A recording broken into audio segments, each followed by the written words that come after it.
Welcome to another edition of Inside Medicine. I'm your host, Doug Geinzer, and we're here in the studio today with Dr. Alfred Bonati, the founder and medical director of the world-renowned Bonati Spine Institute that recently expanded here to Las Vegas, Nevada. For those of you that are new to Inside Medicine, we broadcast live here in the studio every Friday morning at 10 o'clock. We bring in the innovators of healthcare, those that are doing amazing things, developing new devices, bringing medical travelers here into Las Vegas, those that are involved in medical education, and just doing great things for the healthcare community right here in Las Vegas. And today we've got Dr. Alfred Bonati, who actually fits almost all of those categories. Dr. Bonati, welcome back to the studio. Thank you. We've had you in the studio a few times or once before in the past, and we appreciate you coming back. Thank you. So last night, you had a grand opening. You opened up the Bonati Spine Institute of Las Vegas. What do you think? I think it was very crowded. Yeah, it was a very big event. Scott, if you could pull up that shot. We had about 200 folks in attendance throughout the night, and we had a lot of very, very influential people that came by to stop by, welcome you into the Las Vegas marketplace. Folks such as city council people, some legislators. We had even the sheriff pop by to say hello, the dean of the medical school, and we're going to get a little bit into the details about the event later on in the show. But for those of you that are new watching Inside Medicine, they may not have seen the last edition where we had you on. If you could take a few minutes, tell us a little bit about the Bonati Spine Institute and your background. Well, the Institute was developed with an idea to create a comprehensive type of medicine. So try to serve the patient that had one problem associated with the spine in toto. That means be able to have the diagnosis, the imaging, the x-rays, the physicians that they are going to participate and evaluate the patient, and then also to immediately be able to treat those patients. So the idea was to have a comprehensive system. Worked very well in Florida. We were extremely successful for many years. Then recently we decided that will be a good idea to expand the results because we feel that the spine is a problem because there are too many answers of how to treat the spine.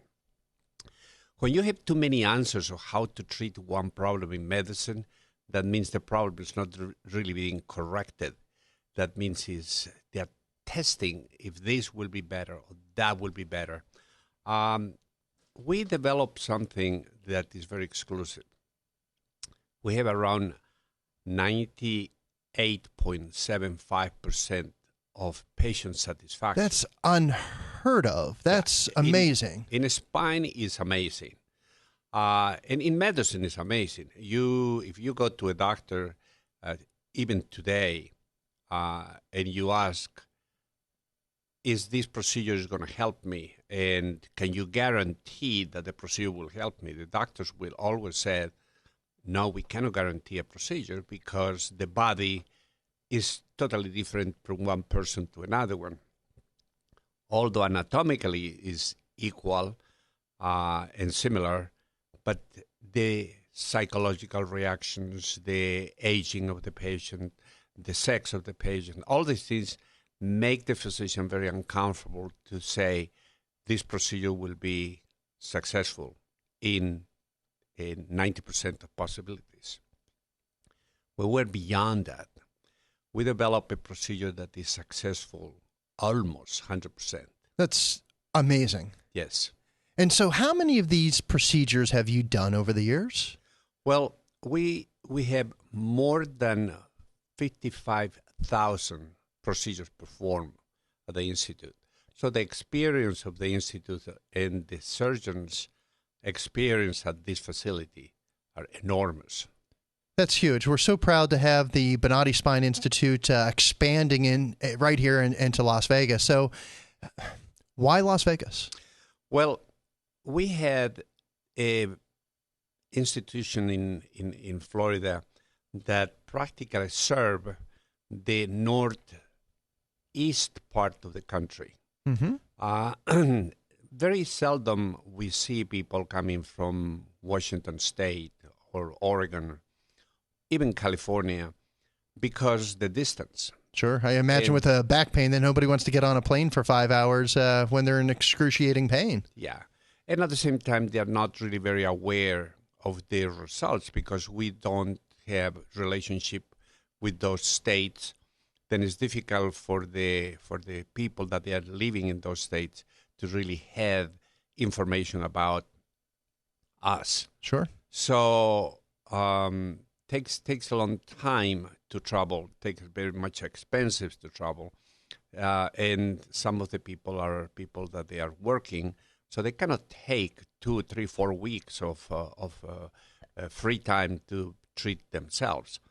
So we need to have an answer that will be bringing the procedure and the techniques of the Institute closer to the west side of the country so we can serve this population. That's why we select Las Vegas. Plus, it's a great place to come. Yeah, well, we've got, I don't know how many thousands and thousands of flights that come in here every day.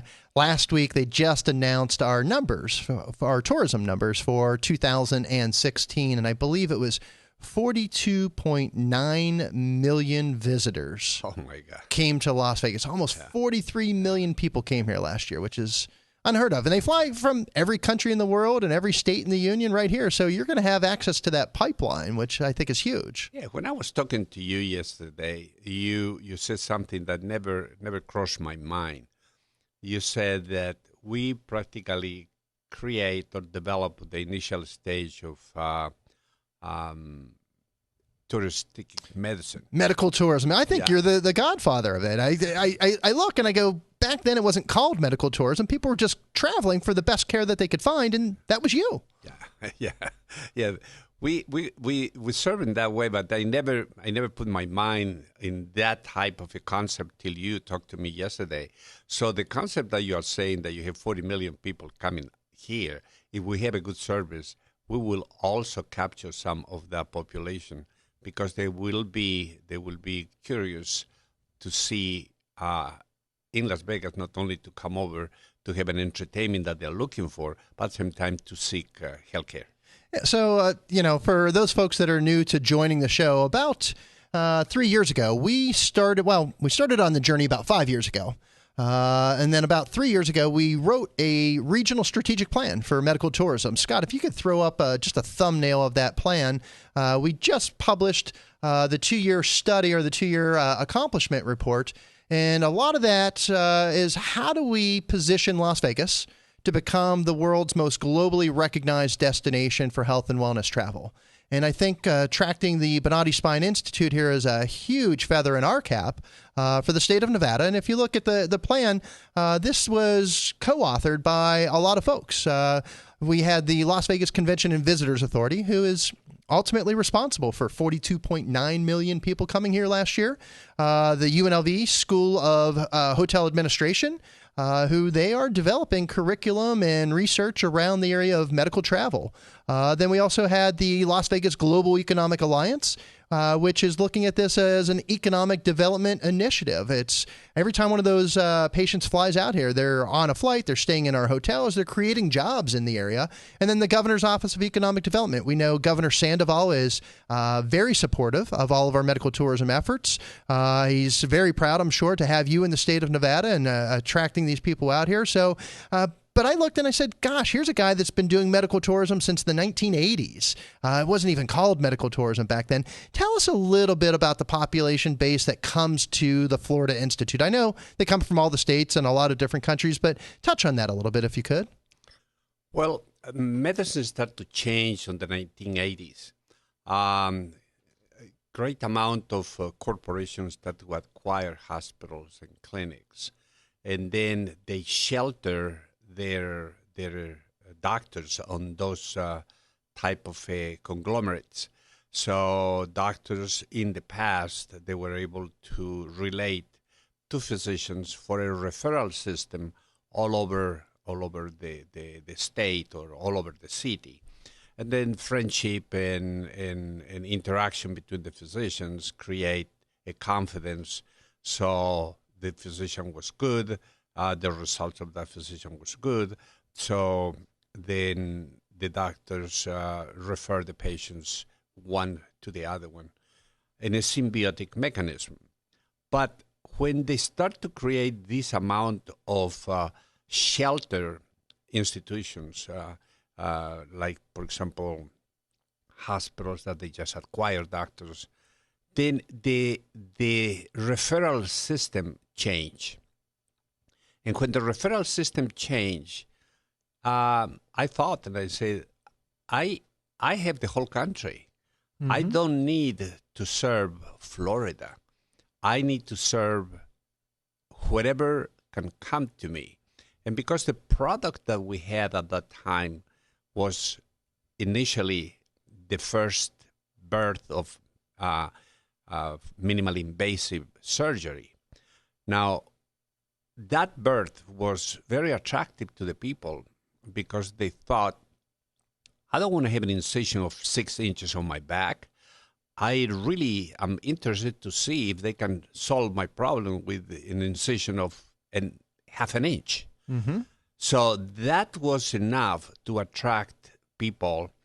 And then we start to open the markets by communication, by information. And then the next thing that happens is we start to receive people from all over the country and all over the world. That's amazing. Somebody once told me about 80% of your patients come from outside of the Florida marketplace. That's correct. And that's exactly what we're trying to do here in Las Vegas. We've got 45,000 hotel rooms up and down Las Vegas Boulevard. We've got flights coming in from every country, and it's going to be a matter of attracting great doctors such as yourself to Las Vegas to start building all those pipelines. And we've seen a fair and a reasonable amount of success in the area of plastic surgery. Obviously, we've got some of the best plastic surgeons in the country that practice right here in Las Vegas, keeping our workforce looking good in areas of fertility, areas of cancer treatment, brain health with the Cleveland Clinic, and now we've got spine that's we're attracting a lot of folks out here, and we're proud of that. We're going to get back to the why. I want to find out why your procedure is so unique compared to others, but we're going to come back to that later on in the show. I want to spend a little bit of time taking a look at last night and an event, and we had our photographer send over a bunch of photos. Here we've got the ribbon cutting, and we've got some great folks in there. It looks like you brought a lot of your team out from the Florida marketplace. And again, gosh, last night I think there was a little over 200 people there, and we heard nothing but amazing things. We had one of the folks that was there. We had Dr. Suzanne L. Aid, who is the current president of the Clark County Medical Society. So, Scott, if you could throw up a photo there, that would be wonderful. It's great that our local medical society came out to welcome you into the marketplace and sent out their leadership to make sure that know that you're welcome here. We're proud to have you here, and looking forward to seeing your institute bloom and blossom. So next time I turned my head, I saw you talking to the dean of the UNLV School of Medicine, which was good. So if you don't mind sharing, tell us what was going on in that conversation. Well, I think this idea of a new university, new medical school here is brilliant. It's absolutely necessary. And if we're going to create doctors that they are loyal to the community and loyal to the state, needs to start in the medical school. At the same time, we need to be very sure that when we create those doctors, that they are sheltered to serve in the state.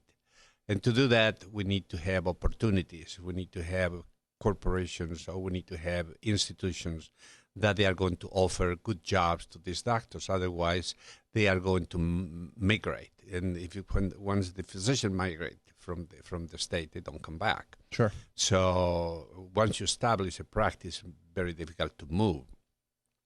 So I do believe that the ideas that the dean of the medical school has is not only create students that they are going to become doctors, but at the same time create a type of training programs that they are going to train already physicians that they are trained in different specialties. So Las Vegas started to have the first quality of healthcare that deserve.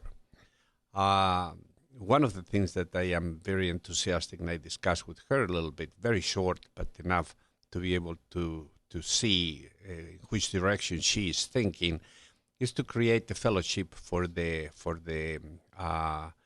spine.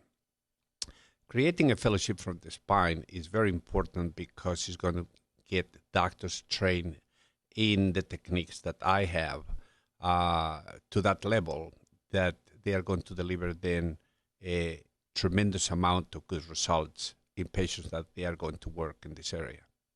That's awesome. And it's you're always training doctors. You've got surgeons down there. You're teaching them the Bonati technique because it's different than every other technique. And it's great to watch you commingle with our dean, and hopefully we could put together a good relationship there. I think it'd be very, very instrumental for Las Vegas. I think it will be a good idea for us and for them. And you had a lot of folks up from your Florida office. You even relocated a couple of your top people, right? So I know Dr. John Grossmith. He's your medical director of Las Vegas. Tell us a little bit about Dr. Grossmith and how long he's been with you, some of the credentials that he has. Dr. Grossmith is working with us for around 9 years. He's an incredible surgeon. He's probably the top surgeon on the Institute, and that's what I trust on him to give him the responsibility to head this institution here. At the same time, we're training other doctors right now to work with him and continue the tradition of the surgeries from Florida here.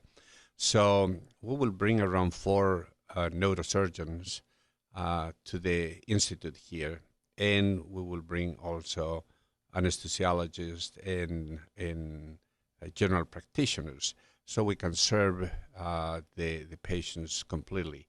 We're looking to also open a radiological department so we can have a 3-dimensional CAT scanner and also an MRI that can coordinate with the 3-dimensional CAT scanner to have 3-dimensional MRI vision. The communication between the facilities will be done through the internet and through the satellite. So any type of a situation that there is a conflict or a situation that needs consultation in the middle of the surgery, I will be able to see it from Florida. And the instrumentation will have some type of a bird view that will allow us through the scope to look exactly the area that's being operated in vivo right there. That's cutting edge. So with that, in case that they feel, for example, imagine that we have a patient. Remember that our procedure is with the patient practically with conscious sedation. Mm-hmm. So the patient communicates with you, understands what's happening. He's doesn't have pain, but is awake. So if you touch a nerve, the patient will feel. And if you touch the nerve and you run slowly on that nerve, you can localize exactly where the pain that the patient is suffering will be present. So when you do that and you touch that area, the patient will say, that's exactly my pain. So then you can lift the nerve a little bit and look around to see why that area is being injured or is being affected. And if that happens, then sometimes it runs very easy and very, very fast. Some other times you just kind of find the area.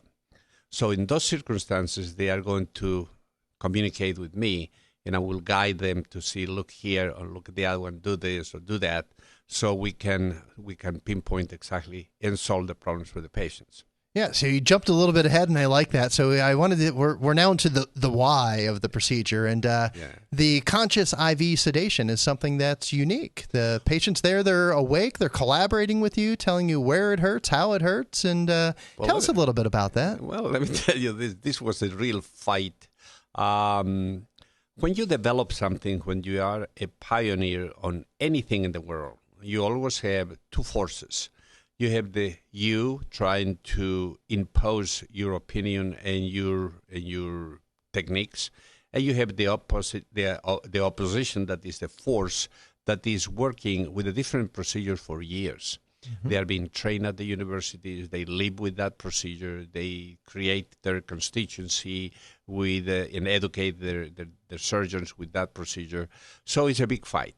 The move that wall farther is a tremendous fight. So usually what happens is takes around 20 years to move that wall. And why you move the wall is not because you do something different. It's because the individuals that they are supporting the other wall, they start to disappear. They start to die, or they start to change concepts, or they become more accepted the idea of the change, and that moves the wall. At the same time, what really moved the wall is the patient. When the patient said, "You're not going to cut me 6 inches, I want 1 inch incision," then this other group start to lose patients. When they start to lose patients, they reorganize. They start to look at the techniques, and then they start to accept the techniques. But take 20 years to do that. So I have 20 years of horrendous fights to move this technique to the situation that is today. If you look at the internet 10 years ago, you would not see arthroscopic spine or minimally invasive spine surgeons on the internet. But if you look today, you have hundreds and hundreds of surgeons that they are talking about minimally invasive surgery. That's when the technique is moved. Now, when you look at this technique, you also need to distinguish the technique, because you have open surgery that requires instrumentation, that requires screws and plates and devices, that they do fusions and things like that. We don't believe on that. That to us is tools that they should be on the box of tools. In the toolbox rather than in the body? Exactly. So we believe that we need to, the concept that we have is a decompression of the nerve. If you free the nerve is going to perform normal. So the idea is to free the nerve and remove any type of an insult that can affect that nerve to give you the symptomatology that you're suffering with. So that is the whole concept. But the results with that concept are fantastic. But recently, because of the training, this technique is not really at the level of exposure in the country yet. We are still far, far away from the knowledge of this technique available to the surgeons. So they are another type of an idea. This other idea was to do the same open procedure with a small incision, and they call minimally invasive. This is not what we do. Mm-hmm. When you talk about minimally invasive and they talk about fusions and put devices in you and put the screws in you and the whole thing, that's not our procedure. Our procedure is a patent procedure. It's a procedure that we developed, and at that time, on the 1990s, physicians were able to patent the knowledge of a new procedure or a new tool. And when you patent the procedure, then you own that procedure. But when you patent the tool, you own that tool. But with the new law, you cannot patent a procedure. So the mental component of a new advance in medicine legally was removed by the legislators, and they said doctors cannot patent procedures. So there are not more patent procedures in the country, but they are patent tools. So the industry moved with lobbying, removed the doctors from patent procedures and tools to be able to get themselves the tools and produce the tools and patent the tools for themselves, and they left the doctors out. So the doctors participate today with the industry, giving the idea, but they don't really own the product. Sure. Well, before we were able to own the product, and that is the blessing that we have. We own the product. So nobody can imitate or nobody can touch what we do unless are being trained by us or unless it's part of a system where we educate them. And that's what we try to do here in Las Vegas, educate with our techniques exactly what we do. That is not what they call minimally invasive today, neither what they call open surgery today. So I think you just touched on the why and why so many patients travel from all around the world to get the Bonati targeted procedure. So I want to come back to the event because we had a couple other things that we wanted to talk about the event. 200 people. We had nothing but compliments about the great food that was provided at the event from the good folks over at the Americana restaurant. We've got Chef Steven there. Steven came over from Charlie Palmer, and this is a brand new restaurant up at Desert Shores, and they did an utterly amazing job. These folks, God, the food that they put out, I heard nothing but great compliments. And then we had an entertainer there last night by the name of Dirk. And Dirk is a German-born guitarist and trained in L.A., came up here to Las Vegas, and everybody seemed to enjoy the music that he played, especially my wife, who is German-born as well. And she enjoyed the conversation that she's able to have with Dirk. They grew up a couple hours from each other over in Germany outside of Cologne. But it was a great event last night, and I think we should probably close it up here because we're coming to the top of the hour. And Scott, if you could throw up the last shot of the ribbon cutting one last time. And Dr. Bonati, I want to thank you for being on the show. I want to welcome you to Las Vegas, and we wish you the highest level of success, and we thank you for coming out here, and thank you again for being on the show. Thank you again for bringing me over. Yes.